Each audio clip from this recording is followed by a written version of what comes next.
Happy International Women's Day. We're back. We are back. I think we're just continuing our trend of doing this on holidays. Okay, so we have a lot to get through. Like, we just spoke. Stu and I have been here for 25 minutes just planning what we're going to say. Mm-hmm. So, Stu has the first news. We're back to talking about Black Panther for just, 2 seconds. Oh, man. I am still really glad I saw that movie and excited. Anyways, it is just, steamrolling its way through the box office, and I'm actually looking up its current numbers. It has now made over $516 million domestically. Which is a lot. Which is a ton. For a movie. 3 weeks old now? Yeah, 3 weeks old. That's... It's almost a month old. And then 414 foreign for a worldwide haul of 930 million. So, this is smashing it. And it will probably definitely get past 1 billion. And if a movie gets past 1 billion, that's really good. Mm-hmm. Only, the Star Wars movies and really popular movies get that much. So, right. It's awesome to see that this one is doing so good. Just the support that it's gotten and received, it's just been really cool to see. Right, which I'm hoping will translate over into a lot more.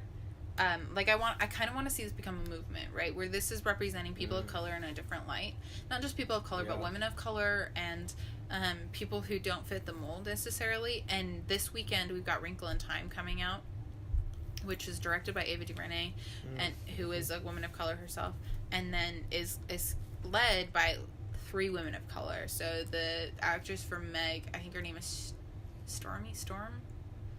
I can't remember. And then you've got, she's the main young female character, and then you've got Oprah Winfrey and Mindy Kaling. You've also got Reese Witherspoon too, who's finishing out the trio of the 3 wise witches. I don't think you'd call them witches, but I just hope that translates over, this momentum that we have going on translates over into this movie as well, because it's just as important and just as big, especially because my mom was telling me about this. So A Wrinkle in Time is one of the most banned books in schools. Really? Yeah. And we were trying to figure out why, and I didn't actually look it up, but it was one of my favorite books when I was young, and I think a lot of that is because it talks about this it, which in some ways can be seen as a commercialism, or it's really what the darkness is inside us, and not commercialism necessarily, it's communism more, where it controls your every action, and basically in these situations that are controlled by it, this darkness, that has to be overcome with the light. The thing that happens is that your thoughts and your initiative gets overridden, and you have to follow everything to the letter. So, and I don't know what exactly about that would be considered needing to be banned, but it's rather groundbreaking in a lot of ways when it was first written.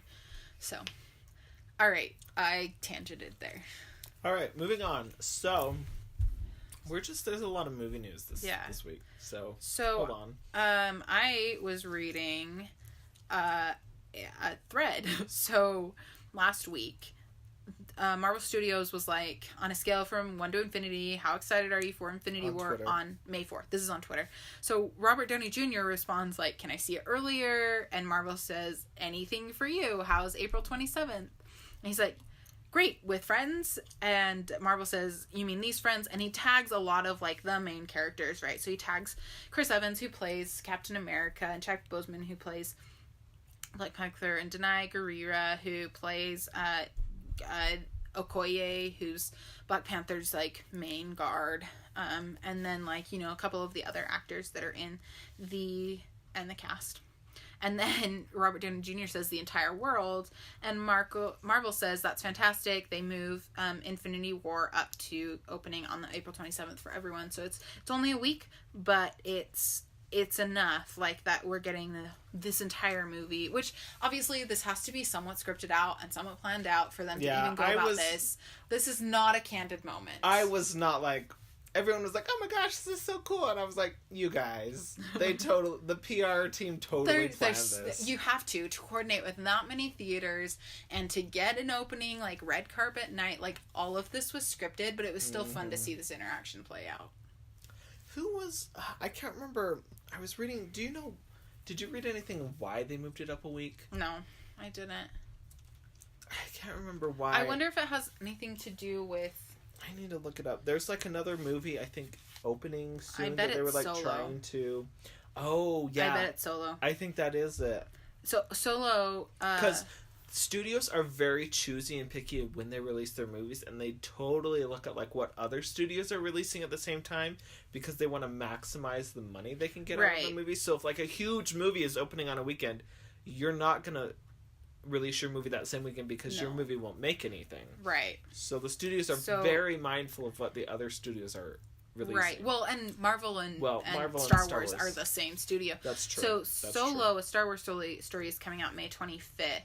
So this just gives them, instead of 3 weeks, it gives them 4 Yeah, they're trying to to maximize that the profit. space. Yeah. Okay. I bet that's what it is. Makes total sense. They probably were like, when we announced the date, we were not thinking. So, but yeah, that's what's happening there. Speaking of Star Wars, Yeah, there's been speaking some of Star Star Wars news. So Jon Favreau, who is very white and very male, has been announced to be directing, writing, and producing a Star Wars action TV show that'll go on the Disney, like their Netflix Their new channel Netflix. whenever they launch whatever that thing is. So I was not on this boat until they announced this. I mean, okay, so first things first. I think the one thing that's good about this is that it's going to be a live action TV show, which we haven't had before. Both Star Wars Rebels and Clone Wars are animated TV stories. And actually Rebels is about to end, which why it makes sense that they're going to open up this new series. Okay, so that's a good thing. I think that like getting us attached to a new set of characters in TV series form is a good thing, especially if it's a live action, because that's just a good thing. The problem I'm having with it, and I wasn't on this boat until they announced this Jon Favreau news, is that all of the new projects announced by Lucasfilm are either being directed or produced by the big names on these shows are white males, and that like I'm unabashedly a feminist, and I'd say that a lot. So I listened to another podcast from Star Wars that, like, the woman on there is like so far beyond feminist from me. Like, I'm more of a moderate feminist, but she is not. And so when the Game of Thrones news came out, she was like harping on this, like, why are we doing this again? And I was like, it's fine. Like, we have more than one white male, but like at least the characters are getting more diverse. At least a lot of this is getting more diverse. But now we have 3 new announced projects from Lucasfilm in like the last 6 months that are all being directed by white males. And I just feel like, and written by these white males too, and I just feel like we're missing some perspectives if we're not opening this up to people of color and women of color specifically, or even white women. Like, any diversity beyond the white male is appreciated. And I don't think that's not to say that these men aren't qualified and couldn't write extremely wonderful shows. They can. I just think that we need broader perspectives, because these white men are going to have some very similar views to the people who came before them, and then we're missing out on so many storylines and perspectives and new ideas that these stories could be taken if we were to bring in new perspectives and have those people not only in the casts, because I think that Star Wars is doing one of the very best jobs out there in diversifying their casts, but in the production and in that production side of the team. So, which actually leads right into the Oscars and the speech from the Best Female Actress. Yeah, so the Oscars, the 90th Academy Awards were this Sunday. Yeah. 90 years, that's a long time. Uh-huh. Like, the Oscars, I believe, are like the longest award show, major award show. Like, all the other ones are like in their 40s or 50s or whatever, but the Oscars is at 90. It's pretty So, old. That was interesting. Yes, Frances McDormand won Best Actress for 3 Billboards Outside Ebbing, Missouri, and she made a point to have all the female nominees stand with her, which was a cool moment. Yeah. And then she also ended her speech with 2 words, inclusion writer, and everyone was like, wait, what's inclusion writer? What are those? There was like a mass dash to Google, and it's apparently a clause in a contract that if a big star is like negotiating to be in a film, they can put this inclusion rider in their contract, which specifies that there has to be a certain number of diversity in like the cast and crew in the movie. Yep. So that was interesting. Gary Oldman won Best Actor for Winston Churchill, and I actually in Darkest Hour. in Darkest Hour. I actually watched Darkest Hour on the way home, on the plane home from Hawaii this week, and it was really good. And if you're a history buff and you like World War II and British stuff, like if you're an Anglophile and you love Winston Churchill, all that stuff, you'll like it. Did they show, like, that everybody in England thought he was completely way far out there? And, like, nobody liked him. They only brought him in because they knew that he could mobilize them to go to war. Yeah, the king didn't and then like kicked him out. And then they got rid of him. Yeah, no, the king did not like him. Yeah, they totally showed that. Allison Janney won Best Supporting Actor or Actress, which for you're West Wing fans like us, you're like, yay, Allison Janney! It was her first Oscar. Yeah. She's won a lot of Emmys, but first Oscar. So that was for her role in I, Tonya as the mother. Yeah? Yes. Yeah, that's what I thought. I was like, that's her only supporting actress role this year, right? Or biggest, I guess. Jimmy Kimmel hosted, and it was interesting. This was the first Academy Awards since the whole Harvey Weinstein thing and the Me Too and Time's Up movements. And while there wasn't like a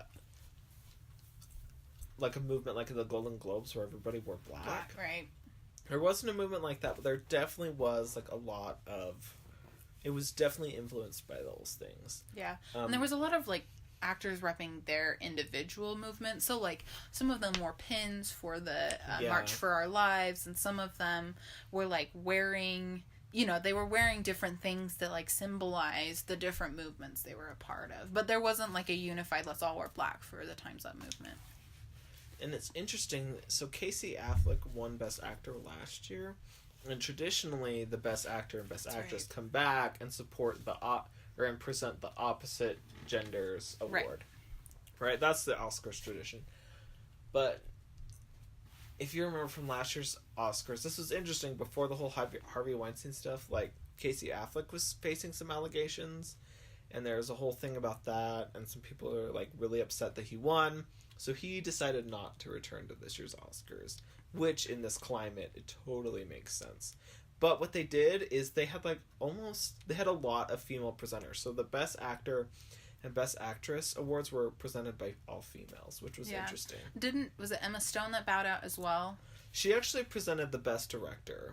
So that was someone else. Somebody else backed out because they replaced Casey Affleck with 2 women, and then there was somebody else that bowed out, and it was a female, and they replaced her with 2 women too. Oh. So they were talking. I was reading an article about how they replaced with these like 4 Dynamite women.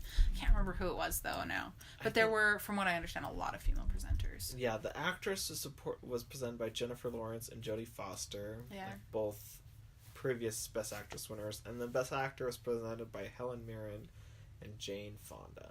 So. Yeah. I also watched some clips from Tiffany Haddish and Maya Rudolph. Yeah, that was also a big thing. Just like Tiffany Haddish was hilarious. Mm-hmm. She talked about in her SNL monologue this white dress that she wore to, what was it, last year's Oscars? I don't remember. She wore to a award ceremony last year, and she wanted to wear it on SNL, and they told her in wardrobe, like, that's bad luck, blah, blah, blah. And she's like, I paid so much money for this. I'm going to wear it forever. And so she wore it again to present that award. Although she did wear, on the red carpet, she wore something that represented her ethnic backgrounds. Oh. Which was cool. I heard a little interview of that. And I can't remember what, Eritrea. She's from her ancestry's from Eritrea, really? I think, and that's what it represented. So that was cool. Interesting. Yeah. Anyway, moving on in still more movie news. We're not getting away from that. Okay, so this week we had 2 new trailers for Disney movies that just bring me right back to my childhood. I don't know about you. Mm-hmm. So the first one that we've talked about previously, because our favorite actor is on this, Mary Poppins, actor, playwright, songwriter, blah, blah, blah. Favorite celebrity. Mary Poppins got its first trailer. So you got to see Lin-Manuel Miranda, Emily Blunt, the 2 actors who are playing the grown-up kids from the original Mary Poppins.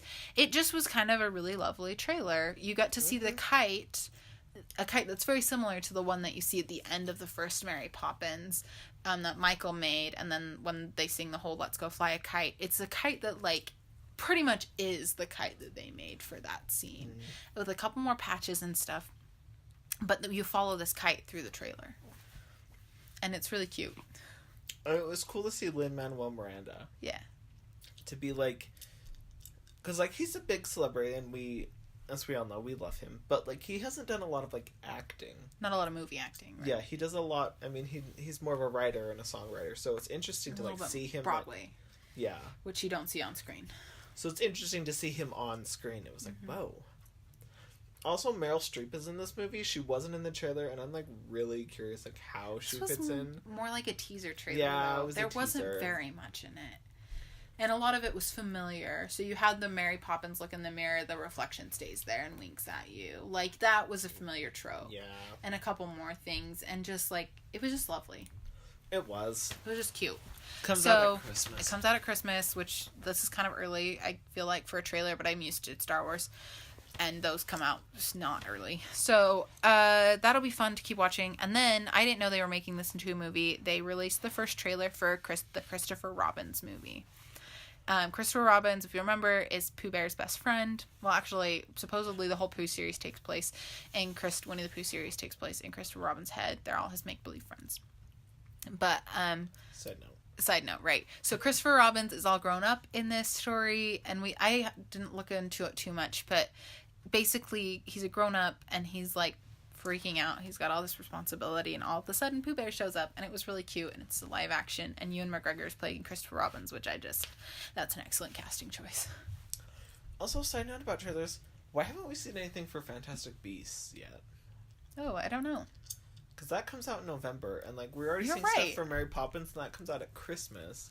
I know, but like the only thing I can think about that is that we didn't see Star Wars stuff until 3 months before. Yeah, I guess it's true. So really, marketing was funds. there not Solo Star Wars stuff? Well, for Solo, we hadn't seen anything until the Super Bowl. So that was what? February. 4 weeks ago. Yeah, and that comes out in May. So that's What about Last Jedi? How early did they release? Not early. I remember watching the first trailers in late September, early October. Yeah. Never mind. I guess it's just every studio does it different, but I'm Right. just surprised that we haven't. I guess they've released like posters and pictures and stuff and the title, but no teaser, no nothing. We'll see.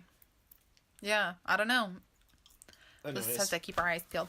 Okay. Our last bit of pot. Yes. So I don't know if I've mentioned on here. I probably have. I'm a huge like fan of the British royal family.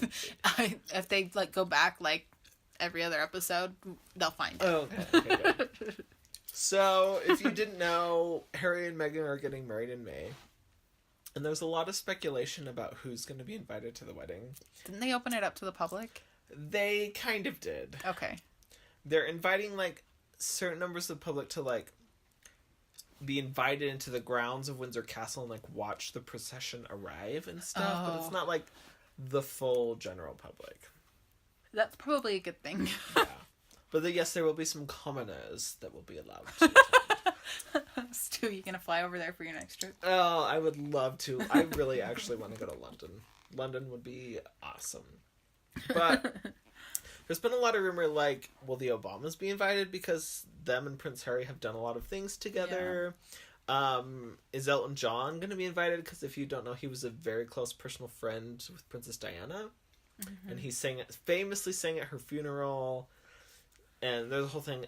And Elton John has curiously rescheduled 2 shows that he was supposed to be doing the weekend of the wedding. So everyone's like, So that's all curious. Also, another name I've seen tossed around is Serena Williams. She's apparently a close personal friend of Meghan Markle. But the most interesting thing is Mel B, who, if you don't know her, she is a member, was a member of the pop group The Spice Girls. She let it slip. They were big, what, in the 90s? In the 90s. She let it slip that the Spice Girls all got invitations. What? And everyone's like, oh my gosh. So, and if you don't know, the Spice Girls have been rumored to do like a reunion and a tour. Mm-hmm. So everyone's like speculating that they're going to sing at the wedding and like start their reunion off at the wedding. And so wouldn't that be so weird? I was like, that's like a callback to the 90s at your 2018 wedding. That sounds perfect. Right. So We'll see. I just love all this stuff, and the That's speculation wonderful. is just like a fun diversion from like the dreary drumbeat of the news. Right. So I love all this, like, ooh, the Spice Girls got invited. Like, is Elton John gonna come? Like, I love all this just fluffy. So everybody needs one fluffy thing in their life to follow, and I'm following this. So, All right, pivoting to not so fluffy news. oh man, So about staying foreign though. Yeah, staying foreign. So about 2 weeks ago, the Chinese Communist Chinese Party, wow, CCP, announced that their intent to abolish term limits for the president in China. Previous to now, each presidential candidate, it's been pretty predictable. China has this like 5-year turnover. So like each president is allowed 2 terms of 5 years, and then you know who's coming up in the ranks next to be president. It's like it's a pretty well-oiled machine. You know when the turnover's coming, you know what to expect when it comes, and the ideology never changes, because although they're like a lot, there are so many little like political parties. The dominant political party is definitely the CCP, and they get what they want, and they've gotten what they wanted since Mao Zedong opened China as the Communist Republic. Chairman Mao as the People's Republic of China in 1949. So yeah, 1949. I just took a quiz on this. I should know this, but it's either 1947 or 1949. I'm now second guessing myself. So anyway, so Xi Jinping, who is the current president, has been like slowly like setting himself up to be kind of a Chairman Mao figure. So there's only 2. So in the Constitution of China, there are only 2 types of thought. There's Mao Zedong thought, and there's Deng Xiaoping thought. And both of those are like pretty big figures. So Mao ruled from 1947 or 1949, whatever it is, until his death in the 1970s. And then Deng Xiaoping, who has a different take on everything and a little bit more moderate, he took over in the mid 1970s and kind of was really the driving force that launched China into being a world power and being economically solvent and stuff. So they're the only 2 thoughts that are in the Constitution. In the last CCP conference, Xi Jinping added his political thought to the Constitution, which was like a big thing a couple of months ago when that happened. And now they've abolished, or they're wanting to abolish these term limits. It hasn't gone to the Congress yet, but what the CCP wants, the CCP usually gets. So these term limits are all but abolished. And so what that means is that the big worry is that when we kind of like, we thought when China started getting more involved in the market, especially after the Soviet Union fell, we thought that as they get more involved in the market, that's what we call liberal thought in foreign policy and international relations. So this liberalist thought is the more you become intertwined with other nations, the less likely you go to war. And our other thought was, this isn't liberal thought, but our other thought was that like the more economically interdependent you are with us, and the more open your markets, and the more capitalist your economy, then you'll slowly shift to being a democratic state. And this abolishment of the term limits turns that whole thought on its head. There's no way that if they do abolish these term limits, that China will become democratic, just because like this sets it up for a less democratic and probably more communist or socialist, more communist than socialist setup. So that's big news in the world right now. Shifting to gun news at home. So it's been almost a month since the shooting at Parkland, Florida, and you still got, the kids have gone back to school now. It was kind of traumatic when they first did that. But they had like therapy dogs there, and it was more like a half day the first day that they went back. They had a whole bunch of guards, and they went back just to kind of see everybody and talk to people and just kind of get used to being back in the school. So that happened. But these kids are still advocating for gun control. So I think it was yesterday, I was hearing about it this morning, the Florida legislature passed a bill that increases the gun age from 18 to 21, increases the background waiting period for for any type of gun. And then it also has a clause in there about about a stipend that would be given to certain like school employees, not teachers, but other school employees who wanted to go through the training to have concealed to carry weapons. And then they would be given a stipend to be able to purchase a weapon, a gun, if they had one, so that we have armed people on campus, which is one of Trump's like pet gun control things now. But the Florida governor doesn't like that plan very much. So it's like still a question as to whether he'll sign the bill. I haven't heard anything today, so that may have happened today when I wasn't paying attention. In other gun news, so part of Trump's gun control measures, like one of his like big things, and it's definitely backed by the NRA, is that he wants to put guns in the hands of school employees, and he wants to give them a stipend to do it, which like for a lot of teachers out there is really stupid, because really what they want is more funding to be able to purchase classroom supplies that currently they're paying for out of pocket on salaries that like they can barely afford to feed themselves and their families, right? So this is like a dumb thing that they don't want. And so one of the things that happened recently, it was about 2 weeks after the shooting at Parkland, it was actually exactly 2 weeks, a teacher in Florida barricaded himself in his classroom and started shooting with his gun. So that was nice. Just another reason why we want to arm anyone within a school that isn't a security guard, and even then security guards aren't stopping a lot of the mass shootings, so maybe we need to think a different way about gun control. In other gun news, big retailers like Walmart and Dick's Sporting Goods are not selling AR-15s to people under 21. That was big. Yeah. The corporate structures are taking action when the government's not. So. Alrighty. Right. Moving on from gun news. So, with the back... One more thing on gun news. Oh, yeah. So, there's this church in Pennsylvania. This is the craziest thing. I don't understand it at all. So they're the World Peace and Unification Sanctuary, and they hold this worship ceremony where they wear crowns made of bullets. I don't understand. And they hold AR-15s. Like, all of them are holding AR-15s, and they are the creepiest photos you have ever seen. I don't understand it. They actually evacuated the nearby elementary school while this worship service was going on, just because that's a safety hazard for these elementary school kids. But I don't know why you would ever worship with AR-15s. It's fine. Okay, moving on. Sorry.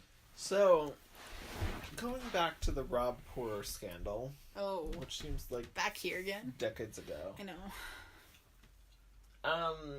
Questions arose about the security clearances of many people in the West Wing, the White House. Chief among them was Jared Kushner. Well, Trump delegated that issue to his chief of staff, John Kelly. Right. And John Kelly recently came out and downgraded Jared Kushner's security clearance. From top secret to secret. And explain to us what that means. So, I'm not entirely clear. Because you know way more about the intelligence community than I do. So, like, I don't know all of the levels, but I know that at the secret level, there is barely anything that you can know. So you have to be a top secret at least to see, like, the presidential daily brief, which is the daily intelligence briefing that the president gets, which Jared Kushner has been reading more often than Trump recently.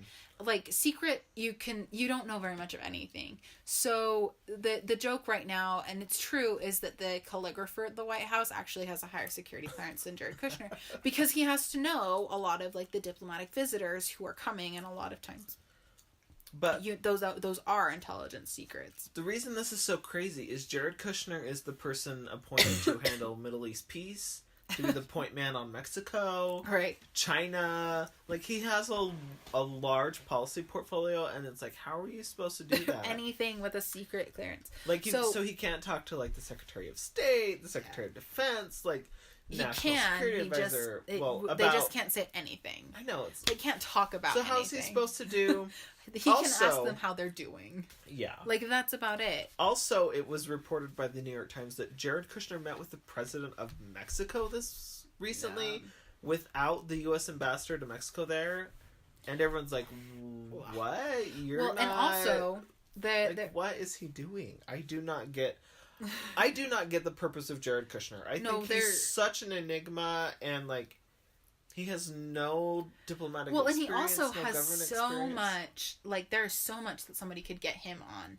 So, it came out also when his security clearance was downgraded that, that, like, 3 countries, and one of them was Israel, and I can't remember the other Was two. it UAE, one of them? Oh, yeah, UAE, the United Arab Emirates, and I can't remember the other one. I think it was one in the South Asia area. They all had, like, talked about how they could exploit Jared Kushner and get secrets out of him, and, like, this, I mean, he just has so many, his dad's company and his company are very close to bankruptcy. They have loans coming due that are huge, and there's no way that they can repay them. Like, he's personally bankrupt. Like, there is so much that he has, so many conflicts of interest that just really could go poorly for the administration at any point, especially because he has access to so much information. The thing too about this, like, security clearance debacle is that Trump could override it, because technically Trump is, like, so the president of the United States is the final say when something is clear, has, you need clearance to access something. What is that called? Confidential.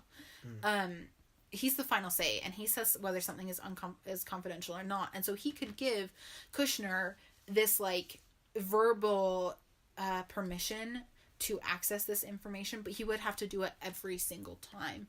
And honestly, at some point, Trump's gonna say that's not worth it. And I'm not going to have this happen anymore. So it'll be really interesting to see what happens to Kushner at this point, because I can't see him staying in the White House very much longer and still being effective unless he's violating all sorts of laws, or someone is violating all sorts of laws to give him the information. So we will see what happens. Yeah. Speaking of people leaving, 2 notable West Wing staff members announced that they were leaving recently. So the first was White House Communications Director Hope Hicks. And she's not important because she's the communications director, which, side note, I think she has been a very interesting communications director. She has. Like, she has given 0 interviews. She's never, But like, in most front of the camera. communications directors don't do that. They prefer to stay silent. We don't usually hear anything about the communications director. Yeah, but they at least do, like, a little bit of press and media. Like, she has been so enigmatic as a communications director. Anyways. But she's important because she is, like, one of Trump's longest and most loyal aides. She's been there since the very beginning of the campaign. She was there before there was a campaign. She Right. worked for the Trump organization. She worked for Ivanka. She did Ivanka's brand. So she, like, worked for Trump before there was even a campaign. Right. So the fact that she's leaving is huge for Trump, because she's been such a loyal sidekick, and the fact that she's leaving just means a lot. You know what I mean? So that was huge. I was like, whoa. And this also is, like, how many communications directors have they had in, like, less than a year and a half? Can't keep track. Scaramucci, Michael Dubke. Sean Spicer tried to do both jobs. Yeah, was doing both jobs for a little bit, and I think now Hope Hicks, I think it's 4 at least. So, like, I don't know. And the thing that's also interesting about this is her resignation came out. So she's not officially gone yet, but she has put in her resignation. And it came out the day after she was testifying in front of Congress all day. And she had admitted to, like, telling white lies for the president, which, like, every communications director has done that for their politician. Like, everyone has done that. Like, no, he's not here right now. No, like, you know, they've all done that. And so this, like, obviously that's not the reason, because everyone has done that on the Hill. But it's a very interesting, especially as a communications director, like, you're supposed to be aware of the optics. So what are the optics of her resignation coming out the day after she's testified for Congress on the Russia investigation? And she's also, like, the other thing that's big about all of this is that she kept, like, detailed daily journals of everything that she was a part of. Well, she was part of the Trump administration campaign, everything. And so she's going to be a wealth of information for Mueller. So part of it is people are speculating that lawyers around her are telling her, like, every day you stay longer, the more likely it is that you could end up in jail because you've, like, done something that just by accident or whatever it is, like, you need to get out. So that's the speculation from a lot of people. Anyway, it's a whole mess. Also, another high-profile departure was economic advisor Gary Cohn.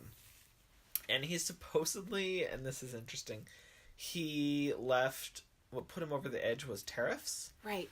Which we'll talk about in a minute. It was widely speculated after the Charlottesville incident and Trump's reaction and handling of that Gary Cohn was going to resign, but he didn't. He stuck on. He's a Democrat, put it that way, and he's Trump's top economic advisor. Mm-hmm. So he's put his foot down on a lot of things, saying he's going to leave, and this is the one that's finally he's like, okay, I actually really am leaving now. But he was pretty high profile. I mean, yeah, the country's the president's top economic advisor, kind of a big deal, especially with the tax reform. He was big involved in that. So 2 very high profile departures, and it should be noted that the Trump White House has had the highest rate of staff turnover than any modern president. Right. I was gonna try, and so Kyle Griffin, my good friend, reporter Kyle Griffin, Your good friend? He's my favorite. He's so snarky, and it's delightful. So he usually puts out this count of how many people, by his count, have left the White House at this point, and I was trying to decide. It's staggering. It really is. I was trying to find if he had put one out when Cohn left, but I'm back 2 days now, and he hasn't put one out. But I think we're at something 18 or 19, almost 20 people that have left. Tamara Keith of NPR did an article about the percentage of staff turnover. I think it was okay, so I found 43%? Yeah, so I found Kyle Griffin's tweet. So Yates, Flynn, Barrara, so this is Trump firing resignations and departures. Barrara, so we're at 3, Walsh, Comey, Dubke, Shope, McFarland, Carrillo, Spicer, Short, Harvey, Priebus, Mooch, Cohen-Watnick, Bannon, Gorka, Sifakis, Ikan, Lauder, I don't know some of these names. Price, Powell, what am I at now? I've lost track now. I think I'm past 20. Okay. So, this is huge, and I'm not even done with the list, right? Powell, Madrigal, Dearborn, Katz, McCabe, Porter, Brand, Sorensen, Raffle, Hicks, Cohn. I'm over 30. I think I was at 33. Wow. So, that's a lot of people who have left this White House. It's staggering. Yeah. It really is. And Trump, the White House is really trying to spin that the West Wing is not in chaos, but it's really hard to claim that it's not with all these departures. And yeah, so we could go on about that, but we need to move on. Kyle Griffin's also my favorite because he does these snarky tweets when Trump goes golfing. So he's a producer on MSNBC's The Last Word, which is shoot, what's his name? Lawrence O'Donnell? Yeah, Lawrence O'Donnell's show. And he also does these snarky tweets when Trump goes golfing. So he'd be like, this is the whatever day out of however many days that Trump's been golfing, out of however many days he's been in office. So those are my favorite because I don't know who else can keep track of that. I'm just seriously. Wow. Okay, that's nice. Okay, moving on to the next thing. Oh, this is a sad thing. Because the Utah House of Representatives, I just disappointingly got it into their heads. I'm not sure where they got this idea that they needed to make up a rap about how a bill gets made. Which, we've got Schoolhouse Rock for that. Honestly. The Schoolhouse Rock, I'm a bill. That's all you need in life. But they decided to adapt, what is it called? Fresh Prince of Bel-Air. The rap from Fresh Prince. And it's got this, terrible graffiti intro and, graffiti print intro that's with the American flag colors, and then they try to rap it, and I mean, the Utah House of Representatives is it's not as skewed really old as the main House of Representatives, but it is kind of older, and so you don't expect those people to be able to rap well anyway, and it's majority white, so just it goes as badly as you expect it to go. And then, so, this is terrible. It gets picked up nationally, what is going on? And also send help to the Utah House of Representatives, because they thought this was a good idea. And then the next day, so my friend is interning for Representative Lyle Hilliard, or had been until the session closed today. And they did, and the next day he tweeted out that their committee chair was having them wrap their arguments in committee about whatever bill they were presenting, and then she put it on, then she recorded it, my friend, the intern, and put it on Twitter, and I just don't know why that was ever a good idea either. Like, Representative Hilliard did actually a pretty good job. His was okay, but, like, I don't, like, why did they think that it would give me a good idea for all of them to rap? I just don't understand. I don't understand. Like, the only thing... It was pretty bad. The only reason why I watched the Utah House of Representatives rap was because Stephen Colbert made fun of it, and that was the only way it was bearable. It was pretty funny. Stephen Colbert's burn, not the rap. The rap was actually terrible, and I was almost crying. Okay, let's move on from that sad thing. The West Virginia teachers and school, like, associations, unions, have been on a strike for 2 weeks until yesterday. They reached a deal. It was a huge strike. Like, schools were closed for 2 weeks. Like, what do you do with your kids during that time, especially if you're, like, you've got both parents work, or one, or you're a single parent, working parent, or whatever it is. Like, what do you do with your kids? Well, they don't go to school. So their whole thing is they're 48th in the nation for teacher pay. So what they wanted was a raise for everyone that works for schools. They wanted a 5% raise. So they had reached a deal with the governor. The unions had reached a deal with the governor for a 5% raise. It got kicked to the Senate, I think. Yeah, it got passed through the House in West Virginia, got kicked to the Senate. And the Senate, like, did not want to be pushed around by the teachers union. So they were like, you get 4, and it's for all government workers now, to be taking place in the next fiscal year. And the teachers were like, no, we said 5. So they were on strike for another week. And so yesterday they reached another deal where they get a 5% raise for teachers and school employees. And now things should be going back to normal in West Virginia. But it's just showing, like, teachers are important and we need to pay them what they're worth. One of my favorite comics is the Far West isn't right. It's that comic strip.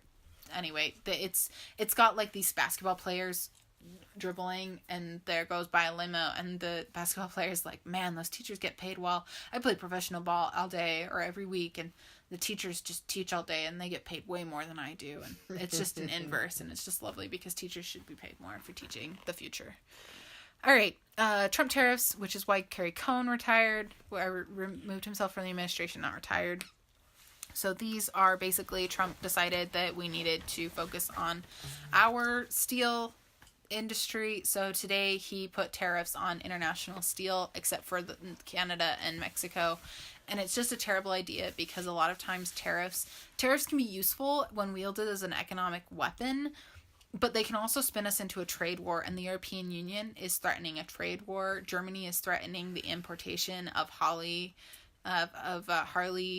Davidson motorcycles. There's threats of tariffs on whiskey exports from the United States. So, like, China, we also import steel from China and from South Korea. I mean, it's just, like, this terrible idea just because, like, usually economic policy and national security policy, we try to keep them separate, and Trump is trying to say right now that these tariffs are going to stop a security problem, but really they're going to create one because we're going to have to end up dealing with this trade war. And The Daily does a really good podcast about this whole issue that I'll link to because I've been talking for too long. Okay, this story is yours. Oh, okay. Moving on. I will link to The Daily because they can explain it better than I can. Sounds good. The Daily does do a good job. Yep. So, this week in Britain, a man by the name of, and I'm going to butcher this because it's in Russian, a man by the name of Sergei Skripal was found slumped over on a bench with his daughter, and it comes to find out this man is a former Russian spy who spied for Russia and then turned and spied for the UK. And so immediately the fingers are pointed at Russia. But the British officials are like, whoa, like, let us investigate, let us see what's happening. Well, they came out recently and said that they are in stable condition. They're serious, but they're stable, but it was a nerve agent that poisoned them. Mm-hmm. And a lot of people are harking back to the death of a former Russian spy in the UK back in 2006. Crap, now I'm gonna be like,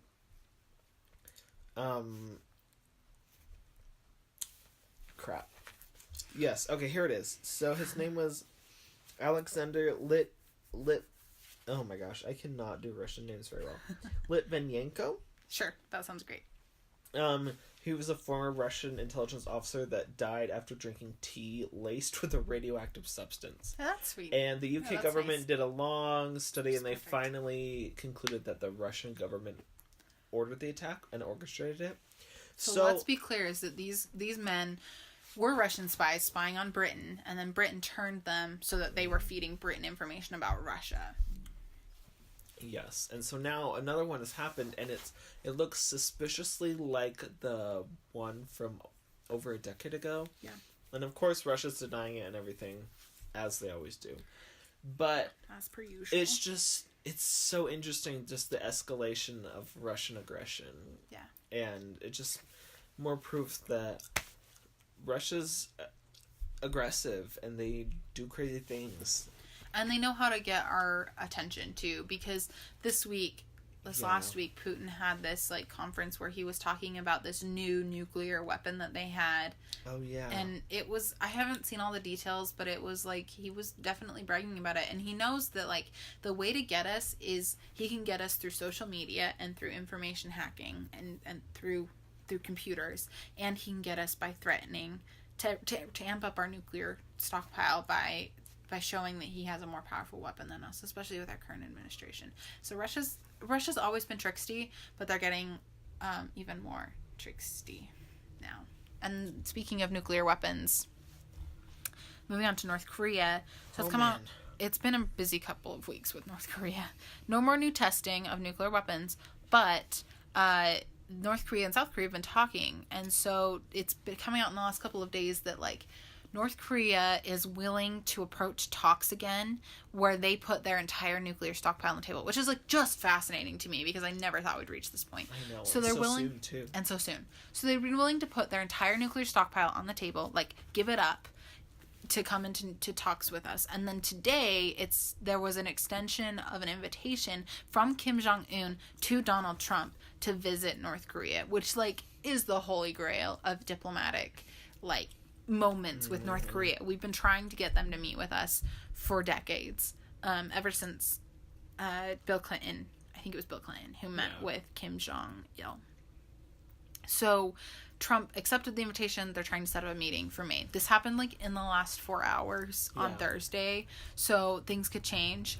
But right now, like we're seeing some massive moving forward on the Kim Jong-un nuclear North Korea issue, which like is encouraging, but at the same time, I'm very trepidatious about it. Like, right. I don't see this going the way we think. Same. Like, it's awesome, and, you know, this whole momentum from the Olympics and all this diplomacy that has been happening is awesome, and it's encouraging. Yeah. But it's also, like, you have to take it, like, very cautiously. Like, cautiously optimistic is how I would describe the situation. Exactly. I think it's interesting, too, how this whole announcement came about. So Trump popped by the White House press briefing room. Oh, for real? Yeah, this is how it happened. No. So I just saw the let me tell you how this happened. So there were just like a few White House reporters hanging out in the briefing room, and Trump just like popped in, which is, side note, is like the first documented time that Trump has actually been in the briefing room, which is interesting. Oh, for real? Yeah, he hasn't ever been in there. Really? And he popped in just to say, like, the South Koreans are going to make a big announcement at 7 p.m. And everyone's like, wait, what? How do you know? And then he just, like, leaves. And so he just, like, randomly pops his head in.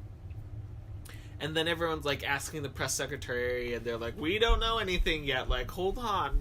So, like, Trump's own team was, like, I have no idea was trumped by this. Yeah. Pun intended. Nice.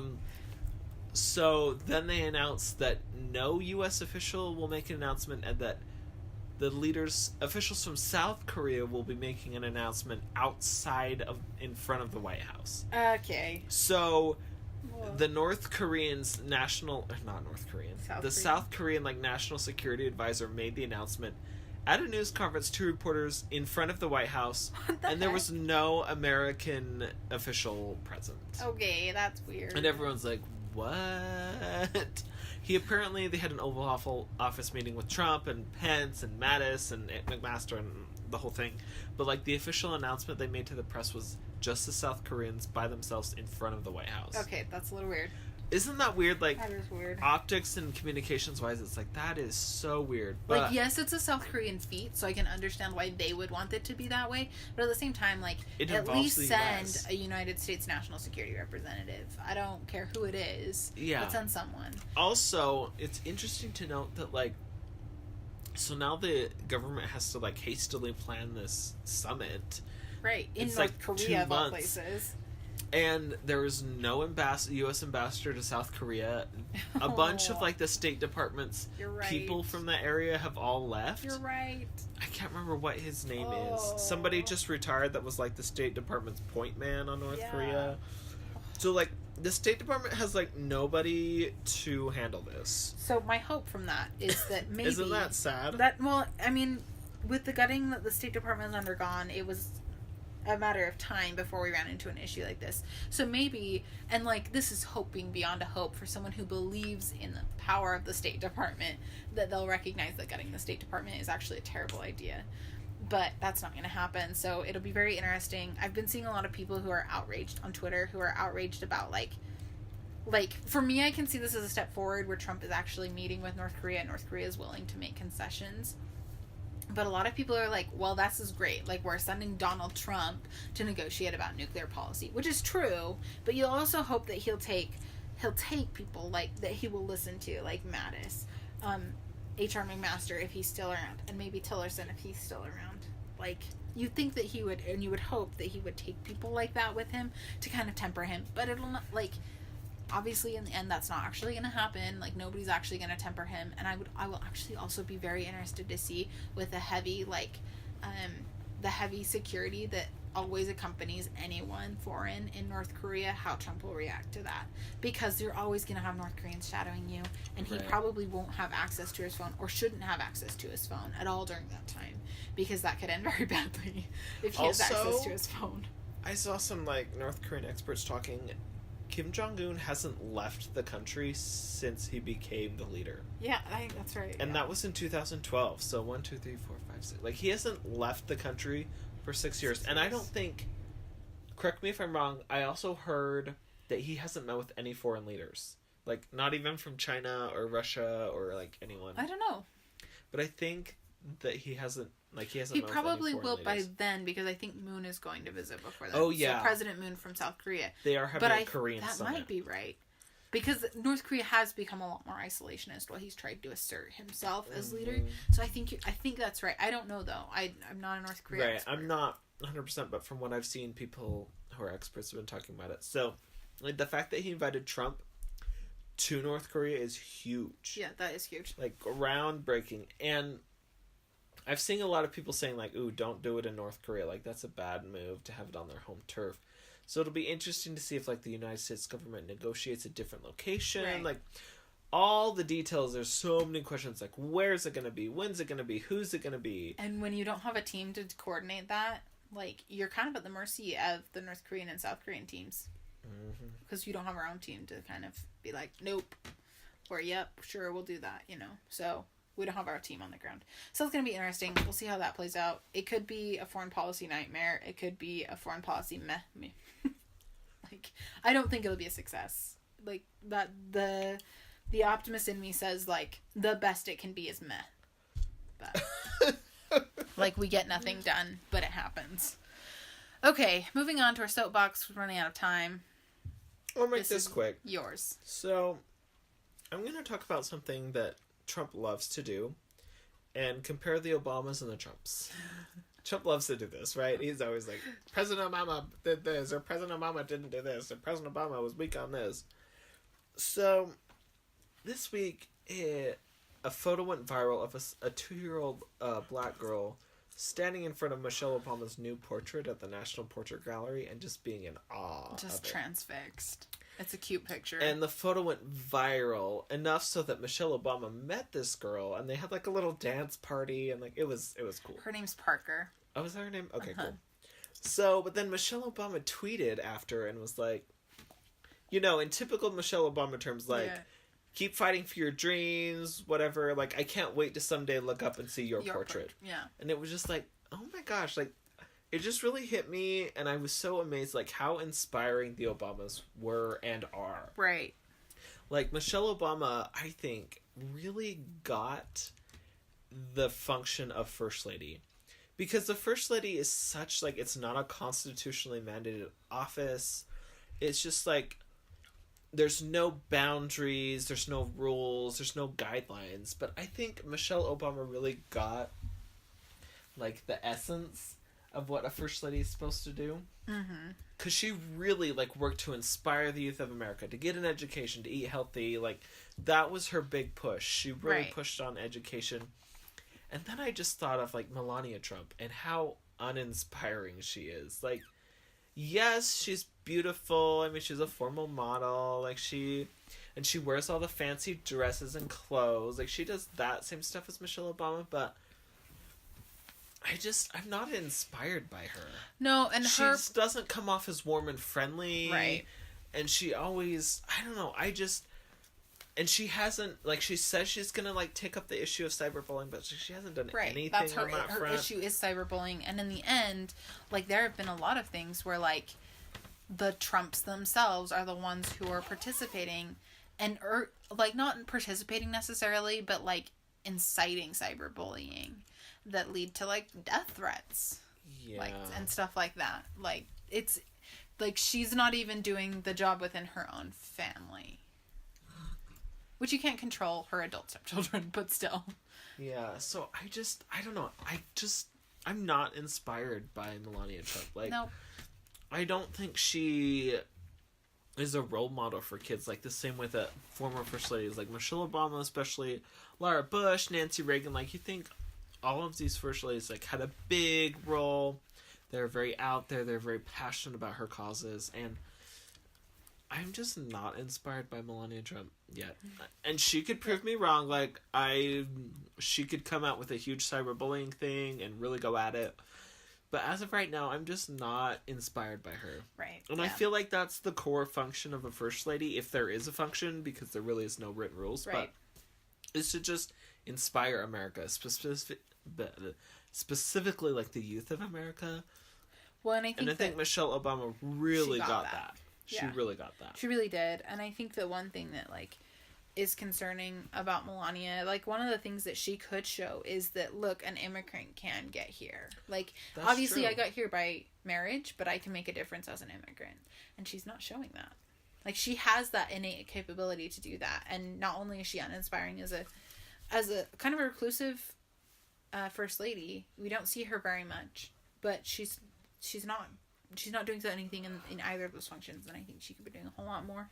So we'll see if she does. I think that, I mean, she didn't move to DC until, like, That's 3 true. or 4 months into the presidency, because they were waiting for, Barron to finish the school year, and then when she did move in, like, I think it takes a little bit to get settled in, but even then, so we'll see. She has a chance to prove us wrong. Yeah, I'm not saying that she won't, but just right now I'm not inspired yet. Yeah. So, Melania, inspire us. Prove us wrong. Do something. All right, that's it for this week. We'll catch you next week.